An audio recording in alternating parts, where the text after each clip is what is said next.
السلام عليكم ورحمة الله تعالى وبركاته. في فيديو جديد إن شاء الله غادي دير اشتراك إلا عجبك الفيديو، حتى لا ما عجبكش بحول الله غدير اشتراك. اليوم غادي نهضروا على الفرق بين تشكيلتين المنتخب المغربي والمصري لأقل من 20 سنة. سنتحدث عن الاختلافات سنتحدث عن اللاعبين وعن أين يلعبون بالضبط وعن فرق الإمكانيات. وبحول الله نبدأ الآن.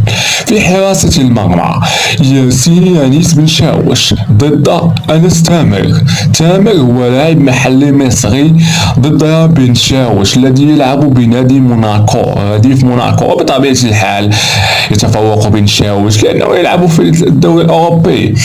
في الدفاع آيت بودلال ضد عابدين. بالطبع بودلال لاعب رسمي في نادي أميان الفرنسي ولاعب لرين